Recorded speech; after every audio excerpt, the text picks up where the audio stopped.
everybody, and welcome to a new episode of Last Week in Denmark podcast. Today, we are going to be discussing three very interesting topics. One is the reform of the job center, where there are few meetings and almost no sanctions. The other topic is good neighbors make safer streets.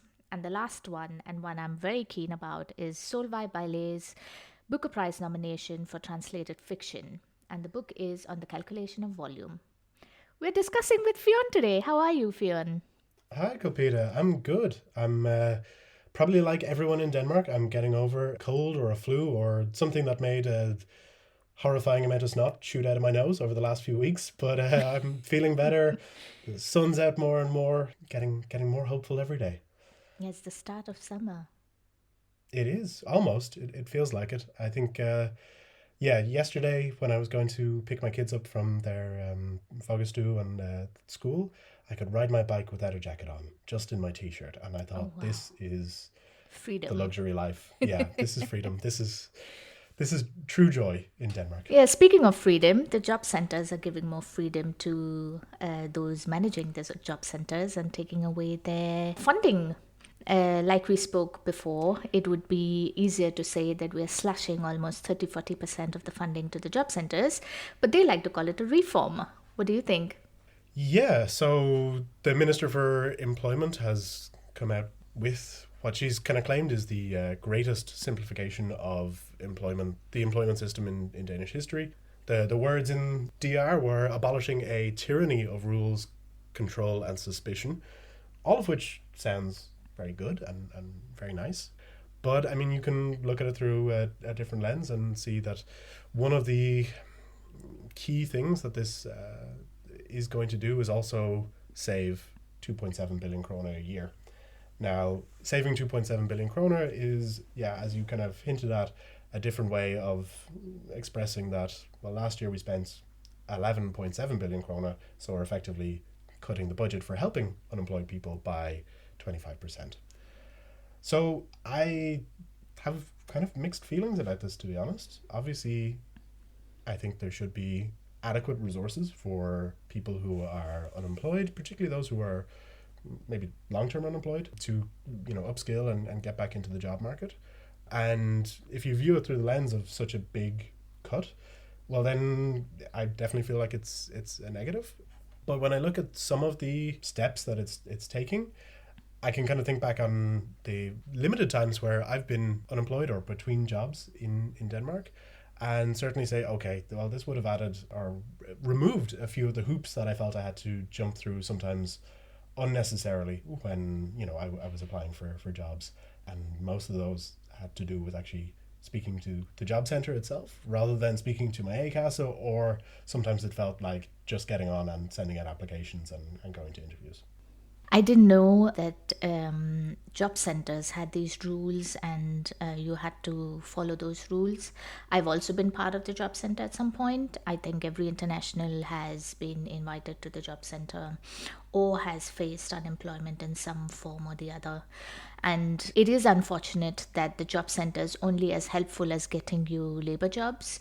That's some kind of cleaning, some kind of, labor intensive packing or stuff like that. While on the other hand, ACASs are more efficient in finding you jobs, especially if you are educated, more than just doing a cleaning job.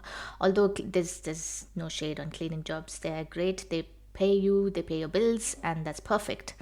Having said that, everybody comes into the international bucket with education. Nobody's here without a proper and good education. There are MBAs and engineers who are doing cleaning jobs. So I think if that freedom is now being awarded to every municipality, that they need to employ unemployed people in their municipality, then I think they can do a better job of extending the job opportunities to white collar jobs as well, because nobody dreams of being a cleaner for the rest of their life. Let me put it that way. Yeah, and I completely agree with your sentiment in terms of there's absolutely no shame in being a cleaner or having a kind of manual job. Sometimes the term unskilled labor is thrown around, and if you work one day in any of those jobs, you will absolutely know that there's no such thing as unskilled labor.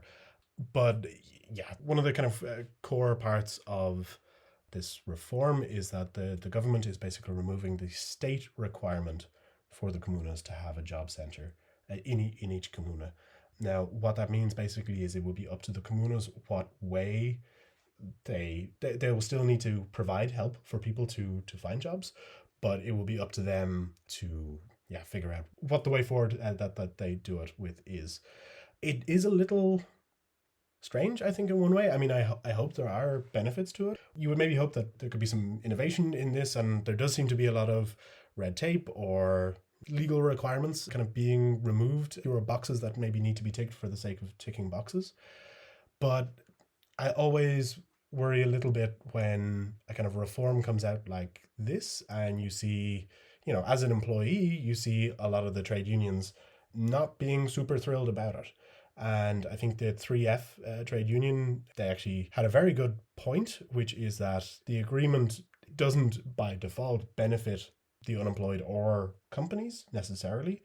And one of the key things here is, okay, it will be up to the comunas to decide what exact form they take in terms of helping people get back into employment.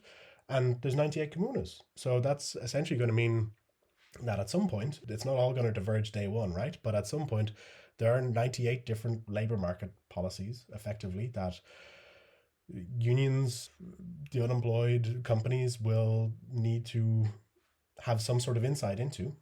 I don't foresee that they'll all diverge wildly. I could imagine a lot of them will just keep the status quo as much as they can keep it, right? Because unless there's a real urge for reform in the at the commune level, I can imagine, the if it's not broke, don't fix it attitude continuing forward. But it does seem to, on one hand, be saying, okay, we're going to remove a lot of complexity, but potentially we're going to add in a huge amount of complexity as well if there's so many different rules going on. Yeah, it's funny you say that because it's hard to not think that it sounds like an experiment. Whichever municipality performs the best and comes up with the most creative idea, if they are bothered to, then that we will try and replicate in other municipalities in the next, 2 years, 3 years, whatever. At the same time, it is interesting that all the municipalities are taking in responsibility for this. There was one I met, somebody from my neighborhood who has now started working for the Copenhagen Commune, and she mentioned to me that now they are having a project in the job center where they want to help people who do not get any kind of monetary assistance.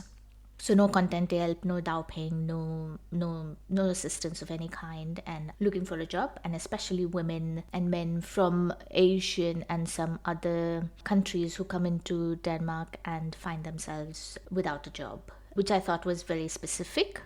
And I tried to ask what kind of help they provide, because job centers can do many things. Job centers also have connections to different companies that need labor work, if not white collar jobs or anything other than labor jobs.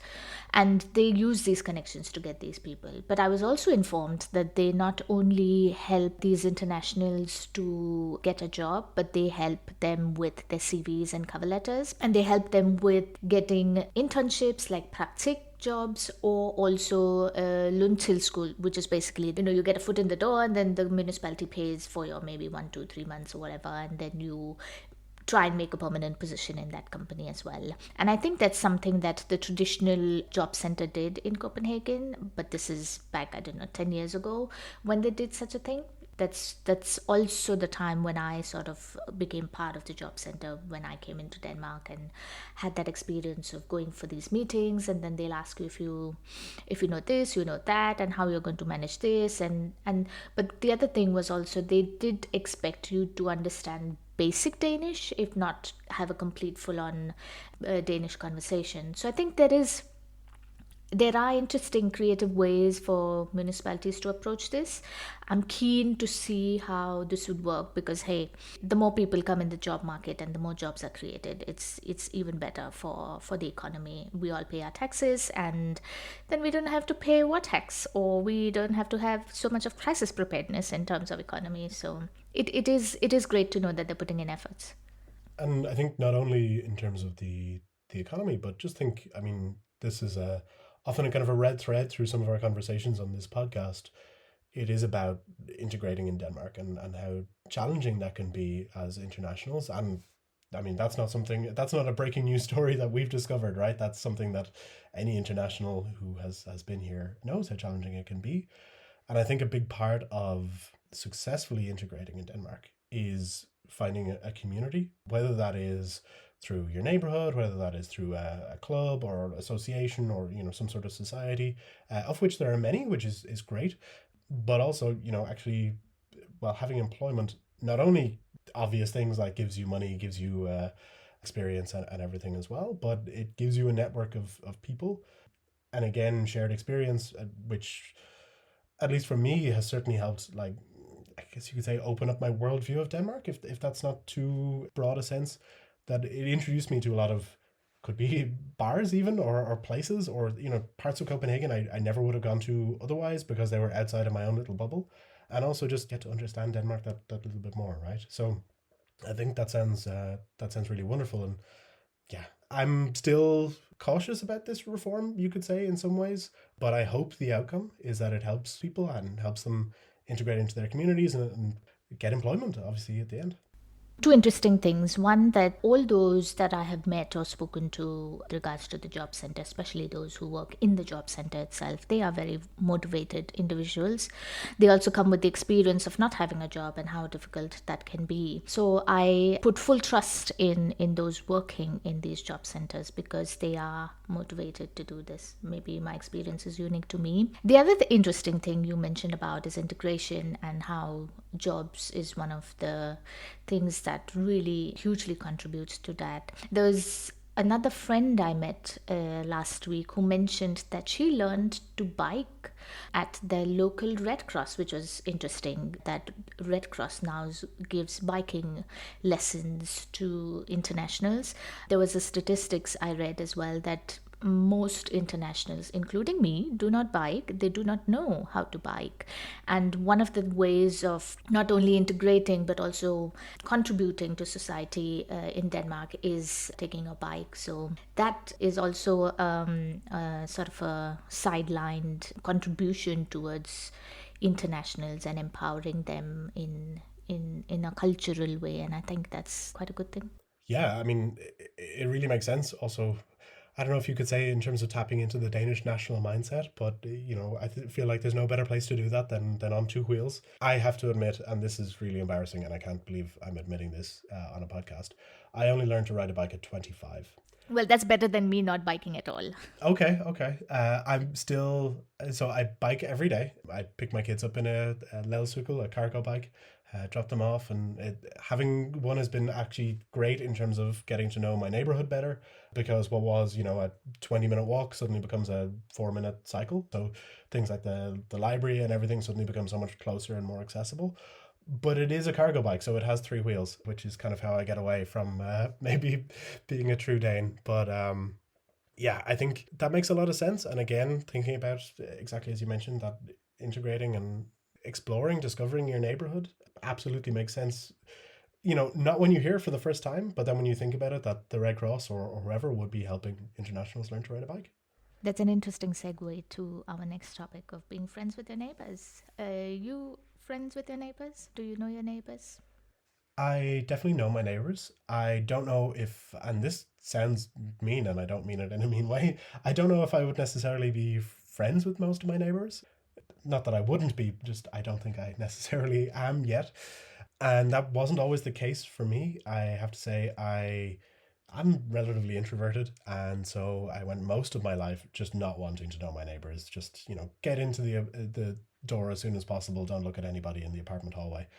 And maybe what changed is when my partner and I bought a house a few years ago. We were moving in, and suddenly I found out I was going to be part of a homeowners association, and I was like, okay, getting ready to get a lawyer on the phone to figure out how, you know, I could avoid being into this, just because I'd heard horror stories, probably mostly from the USA, to be honest. And then I was kind of introduced to, well, what is my local Danish homeowners association, which is basically very far from, well, you can't have weeds on your lawn, but it's organizing parties throughout the year. It's making sure there's a Halloween party for the kids every Halloween to go trick-or-treating. There's a summer party, there's Festilaun, all really nice stuff, which is great, and it helps us be more of a community, I think. So that's like, these kind of events would be where I know my neighbors from primarily. But on the other hand, there's also been maybe more serious things, you could say. We recently had our homeowners association kind of annual general meeting, and there, we could figure out things like getting a defibrillator, like a hjertestarter in Danish, for the street, because there is one somewhere nearby, but someone actually went out and timed it and figured out, well, how long would it take to get it and get back to our street. And I live quite close to both the airport and the highway that goes to the bridge to Sweden. And a few years ago, Sun and Belt were proposing to massively widen the highway. And one of their proposals included 11 homes in our neighborhood being bought up and demolished, and a highway put on top of them. Oh, wow. Yeah, which naturally wasn't the easiest night's sleep we got after seeing that. And our community, together with other communities from around, we were able to engage with Sun and Belt, not only as individuals, but actually as a community.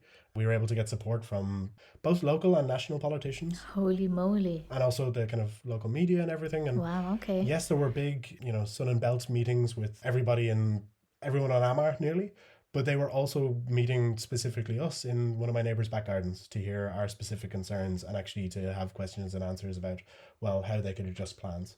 And when the plans were finalised, they were very different from that, and nobody was going to lose their home. And so I've seen a lot of positives from that. And it's funny because if you'd asked me 4 or 5 years ago, like, hey, do you want to know your neighbours and be going to a bunch of neighbourhood Halloween parties and meetings with the road authorities, I would have run a mile. I totally get where you're coming from. And that's where I am right now. I have no interest in knowing my neighbors, and I think that comes from living in the city and apartments, because I can tell you for sure everybody here will make sure that when they open the door that there is nobody on the staircase and the neighbor is not opening their door. And everyone does that around here. No one wants to meet each other. If by chance we cross each other's path, everyone will of course be polite and say hi, but we probably don't know each other's names and what apartment building we stay in, but we know we're neighbors. And it also makes sense that families with kids and people with kids are more involved in these kind of things. In our area as well, there are Halloween parties, as you say. There's always, every season or 2 seasons, we have a garden day, hair day, where everybody comes in and contributes in cleaning the place. Everyone's tidying up and all of that. And if you don't go, you have to pay 500 kroner. And I think that's common across Copenhagen. I don't know how it works in other parts of Denmark. And we're happy to pay 500 because we don't use the garden, we don't have kids, and we're pretty much just in and out of the door, of course, and we keep our environment tidy and clean and look after. We're basically not a nuisance, and I think everyone thinks that they're not a nuisance, so they don't feel the need to interact. I mean, so much so that everyone's avoiding each other in the balconies as well when they go out to smoke or sit in the sun. So it's a serious business avoiding your neighbors in the city. But I do understand that it's very, very helpful to get to know each other, especially if you're in emergencies or whatever. I mean, there is nobody else who's going to come and help you other than your neighbors, right? And I see that camaraderie and that friendship in towns, which I really like because it creates a sense of community. Perhaps if I lived in a town, I would be more extroverted than avoiding my neighbors because I can in the city. It also contributes in this neighborly social life that you have, so you're not just secluded, especially if you have a house and not an apartment, I think. That contrast between living in a house and living in an apartment maybe is what sparked interest in being more of a good neighbor, or not necessarily a good neighbor, more of an involved neighbor, let me put it that way, in me, because I don't know if I'm going to live here forever, but typically when I was living in an apartment, you had a year-long lease maybe, and that's kind of the term I was thinking in. Whereas now I know there's neighbours on my street who've lived here for more than 50 years. So they're probably thinking long term, and that they really want to maintain good social cohesion around. I was about to ask if you have any good, helpful tips to being social with your neighbors. Yes, well, I'm first and foremost a believer in the phrase "good fences make good neighbors." So actually having a little bit of distance is quite good, right? Not necessarily sticking your nose into other people's business. And I think this actually points in a big way to where this whole story came from, really, which was a study that had been carried out by Opinion for the Danish Crime Prevention Council. And the kind of headline was that 1 in 4 Danes believe that neighborliness has worsened over the past 5 years. And they had some tips about, how to actually be a better neighbor. And one of them was kind of things like resolve conflicts in a nicer way. So if somebody's kid is jumping on your trampoline, don't just get the hose, but maybe talk to their parents. But I think, helpfulness, good communication, helping each other when people need help. But a lot of Danes felt that they are expressed kind of a desire for social cohesion and like community in their neighborhood. But about 38% of them didn't actually have a high degree of trust in their neighborhood. And I think maybe helpfulness and also that little bit of distance, at least for me, maybe those are the two things. So a few years ago, there was a lot of flooding on Amma after a huge rainstorm. And a lot of the basements of the homes around us were flooded, including ours. And, we had neighbors, we have like a local Facebook group just for that. And the neighbors who were okay were out offering their pumps and everything to get the water out of people's basement. And stuff like that goes a really, really long way when you're in a tough spot, and really made me appreciate having people like that around. But yeah, I think also just that level of, yes, keep an eye out, make sure if you see somebody, poking around your neighbor's back bathroom window, and maybe just send them a text and ask if they have a workman over or something like that. But otherwise, there's no need to be in each other's bedroom, so to speak, unless you want to be. But which is also a classic neighborly pastime. I mean, that would be a very good way of taking care of your neighbor. Exactly. But no, recognizing that we're all different. There's, on my street alone, there's a mix of international people, Danish people, people with small kids like me. There's elderly people with grandkids maybe as well. And just understanding that, yeah, it takes all sorts to make a village, so to speak, or a suburban neighborhood. And yeah, just having respect for people's privacy, and at the same time keeping an eye out. That's my go-to. So politeness and helpfulness and common sense. Yeah, so a fine balance. Unlike Solvej's character, the book she wrote on the calculation of volume, which is nominated for the Booker Prize, translated fiction. And our third topic. Yeah. The main character that she writes about, called Tara Shelter, is in a time loop, and her life is completely out of balance. Have you heard of the author, read the book? I have to admit, I had not actually heard of the author or the book before the announcement of the International Booker Prize shortlist. I heard a kind of soundbite-sized review from the Washington Post, which said if Samuel Beckett had written Groundhog Day, it might read something like On the Calculation of Volume. And that makes me really want to read it. So I think I'll have to, if my library has a copy that hasn't flown off the shelves for the next few weeks. But I wasn't familiar with the author before. Of course, now reading a little bit into it, I think one of the interesting things, maybe if you're coming at this as an international like me, think, oh, she's just been, shortlisted for this 2025 award. The book must be from 2025. And of course, it's not. So this is the International Booker Prize, which basically recognizes novels that are translated into English. So it can't be an English language novel originally. And it's not the original novel in the original language that is nominated. It is the translated work. But of course, yeah, so it was then interesting to see, okay, this is actually a novel which came out, I think maybe was it 2022, and was awarded and recognized more locally, or at least within Scandinavia, very heavily then. And now that the translated version, translated by Barbara Haviland, who's a Scottish translator but living in Copenhagen, now it's kind of making more international waves, you could say. Yeah, A short brief of hers is she is from South Jutland, and her work has been celebrated for many, many years. And I think she's been writing since 1986, if I remember correctly. And she was awarded the Nordic Society, I think. Nordic Council Literature Prize for this book, and now she's been shortlisted as well. The first version came out in 2022, and there's another volume. This is volume 1, and there's volume 2, which came out in 2024, I think. As I said, I haven't read it, but I understand it's part of a planned 7-volume story. So sounds like you're really making a commitment once you get into it. Yeah, I thought I read it as 6 volumes, and I happened to read volume 2. If you want to read volume 1, there is a long wait time for it, of course. I can imagine. Volume 2 was easily available, so I just jumped on it.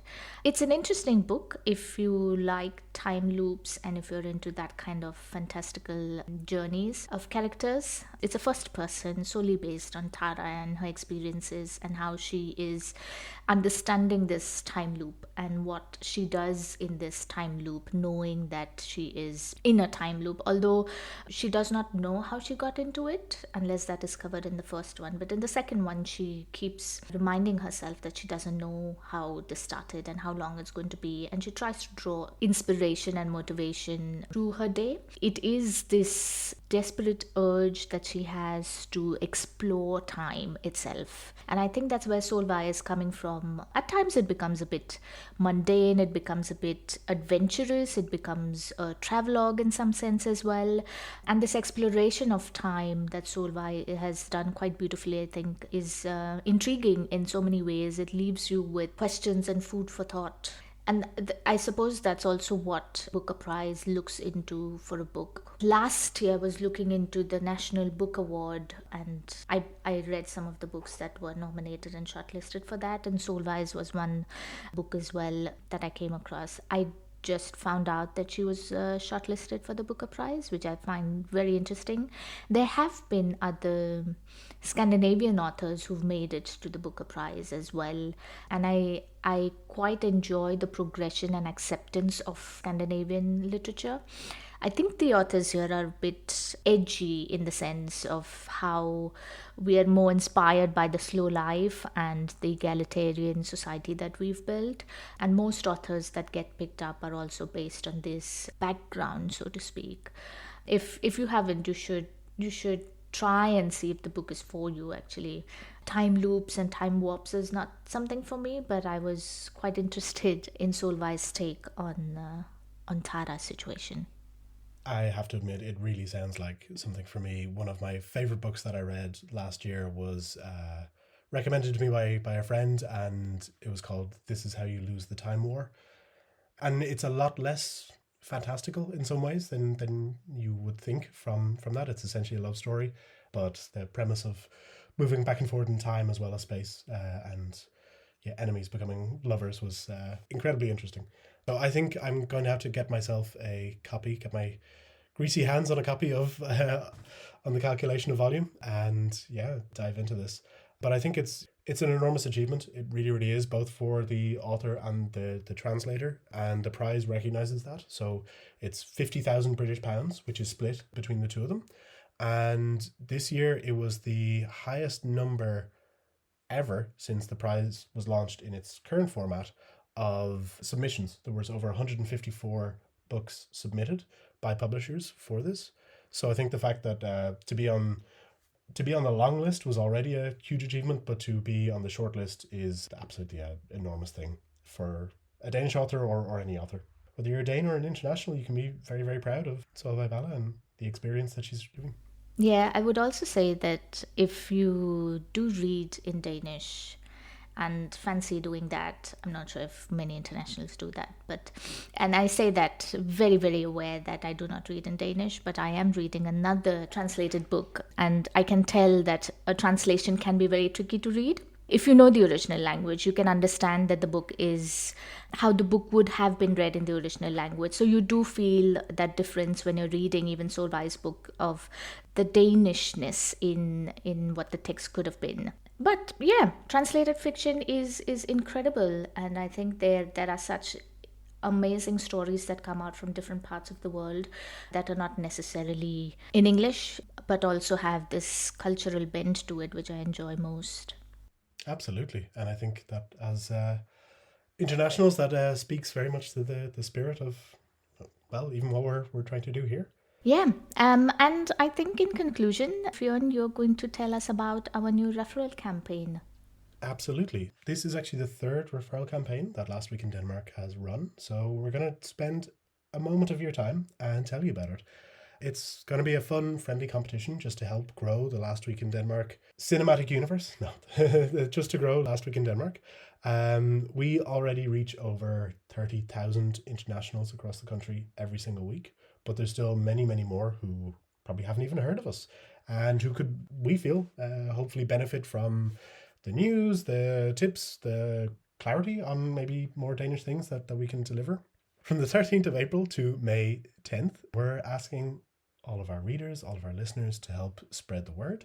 And of course, we're not asking you to do that without any sort of prizes attached.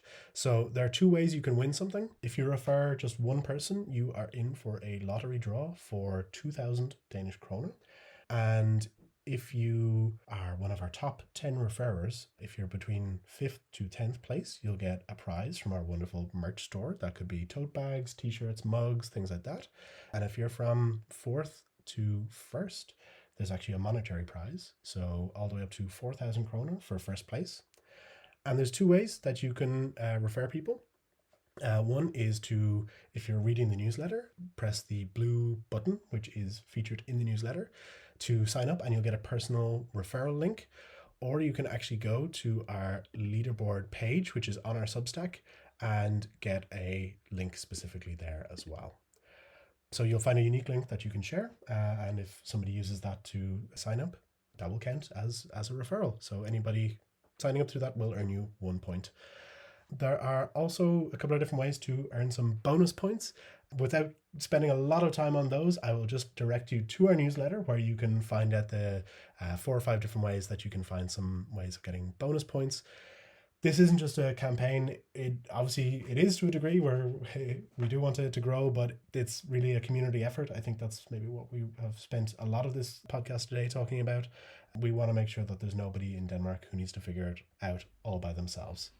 Absolutely. I mean, community is everything, not just good neighbors, But we also have the newsletter, not just in English, but different languages as well. So you can benefit from that. So you don't need to necessarily know the language or read the news in English. Having said that, thank you very much, Fionn, and I hope you overcome your spring flu very soon. You and me both, and I'm sure my family and my colleagues and anybody sitting beside me on the metro and hearing an occasional sniff or a cough and being very annoyed by it is on that train as well. So thank you all so much for listening. It's been an absolute pleasure. Thank you, Fionn. Bye, everyone. Bye-bye.